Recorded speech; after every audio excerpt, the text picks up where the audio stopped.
जंगल में माँ चिड़िया अपनी एक बेटी के साथ रहती थी। माँ चिड़िया का एक पानी पूरी का ठेला था। उसके ठेले पर सुबह हो या शाम हर समय भीड़ लगी रहती थी। जो भी चिड़िया की पानी पूरी खाता वो बार बार चिड़िया की पानी पूरी खाने आता था। एक दिन गोरी कभी चिड़िया के पानी पूरी के ठेले पर आती है। चिड़िया, ना जाने तू अपनी पानी पूरी में क्या मिलाती है जो हर समय तेरे ठेले पर भीड़ लगी रहती है। एक मेरा कालू कौवा है जो दिन में 1 या 2 से ज्यादा पानी पूरी नहीं बेच पाता। गोरी बहन, मेरी पानी पूरी का स्वाद मेरी सीक्रेट रेसिपी से है। वो रेसिपी मुझे मेरी माँ ने बताई थी। अच्छा चिड़िया, तो तुम अपनी वो सीक्रेट रेसिपी मुझे भी बता दो। उस सीक्रेट रेसिपी का मैं किसी को नहीं बता सकती। वो सीक्रेट रेसिपी ही तो मेरी सफलता का राज है। मैं भी जानकर ही रहूंगी तेरी वो सीक्रेट रेसिपी। गोरी कभी गुस्से में वहाँ से चली जाती है। हाँ गोरी, क्या बता दी चिड़िया ने अपनी सीक्रेट रेसिपी तुझे? नहीं कालू, चिड़िया बहुत चालाक है। उसने मुझे अपनी सीक्रेट रेसिपी नहीं बताई। अब कुछ तो करना ही पड़ेगा। चिड़िया का ठेला बहुत अच्छे से चल रहा था। जो मुनाफा चिड़िया को होता उससे वो अपने घर का खर्चा बहुत अच्छे से चला रही थी। एक दिन कालू कौवा गोरी कव्वी से कहता है, गोरी, जब चिड़िया पानी पूरी बेचने आती है तो उसकी बेटी घर में अकेली होती है। तुम किसी तरह चिड़िया की बेटी को लालच देकर पहाड़ों पर ले आओ और हम चिड़िया की बेटी किडनैप कर लेंगे। फिर ही वो चिड़िया हमें अपनी सीक्रेट पानी पूरी बनाने की रेसिपी बताएगी। कालू जी, चिड़िया की बेटी को पहाड़ों तक लेकर आना तो मेरे बाएं पंख का खेल है।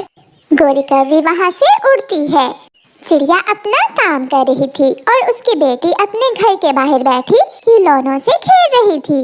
गोरी कव्वी चिड़िया की बेटी के पास जाती है।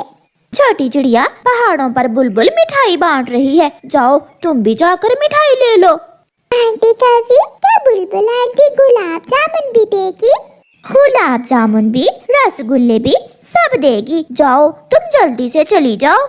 चिड़िया की बेटी लालच में आ जाती है और गोरी कव्वी के साथ मिठाई के लालच में पहाड़ों की तरफ चली जाती है।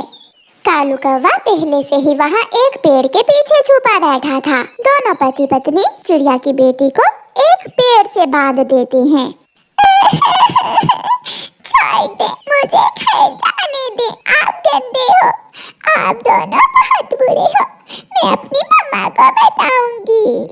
जब तेरी माँ हमें पानी पूरी बनाने की सीक्रेट रेसिपी नहीं बताएगी तब तक हम तुम्हें नहीं छोड़ेंगे। कालू जी, अब जल्दी से चिड़िया को फोन लगाओ। फिर कालू कौवा चिड़िया को फोन लगाता है। चिड़िया, मैं कालू कौवा बात कर रहा हूँ। तेरी बेटी मेरे पास है। जल्दी से मुझे सीक्रेट रेसिपी बता दो, वरना मैं तेरी बेटी को अभी के अभी मार दूंगा। नाना कालू कौवे, मेरी बेटी को ना मारना। मैं अभी तुम्हें पानी पूरी बनाने की सीक्रेट रेसिपी बता देती हूँ। तो फिर जल्दी बताओ। गोरी, तुम चिड़िया की रेसिपी लिखो। कौवे भैया, 1 गिलास प्याज का पानी, 1 गिलास नीम के पत्तों का पानी और फिर उसमें 2 चम्मच लाल मिर्ची के, और उसे हरा करने के लिए 1 गिलास गाय का गोबर मिलाकर अच्छे से मिक्स कर लेना। कौवा बहुत खुश हो जाता है और गुड़िया को छोड़ देता है। कालू जी, अब मिलेगी हमें भी सफलता। अब चिड़िया बैठकर मक्खियाँ मारेगी और हमारी पानी पूरी खाने दूर दूर से पक्षी आएंगे। मम्मा सॉरी, मेरी वजह से आपको अपनी सीक्रेट रेसिपी बताना पड़ी। गुड़िया बेटी, असल मजा तो कल आएगा जब कौवे पिटेंगे।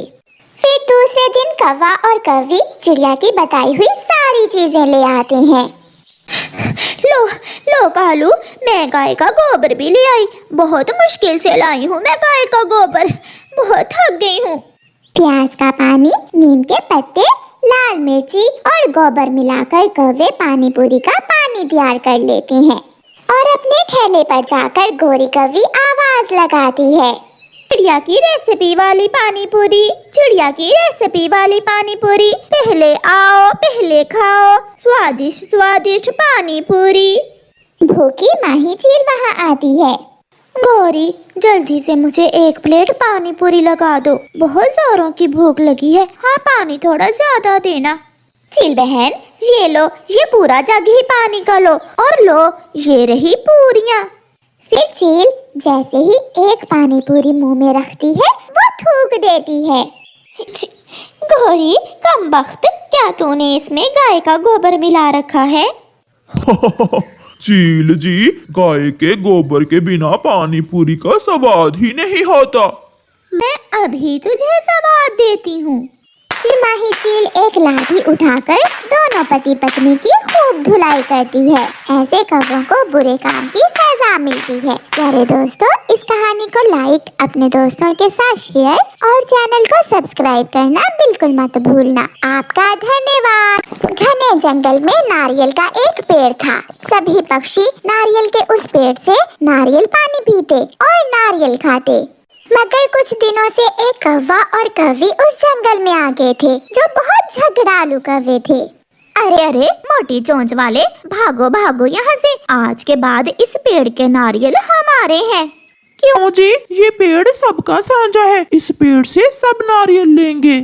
ये ऐसे नहीं समझेगा, मैं इसे सीधा करता हूँ।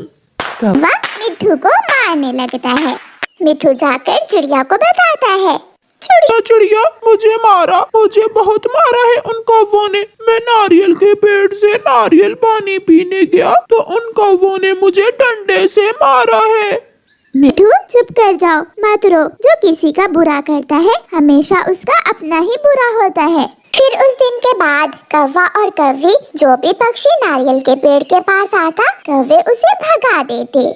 गरजू बादल, जिसे नारियल पानी बहुत पसंद था, एक दिन अपनी पत्नी काली बदली से कहता है, काली बदली, आज मेरा नारियल पानी पीने को बहुत दिल कर रहा है। चलो आज नारियल का पानी ढूंढकर नारियल पानी पीने जाते हैं।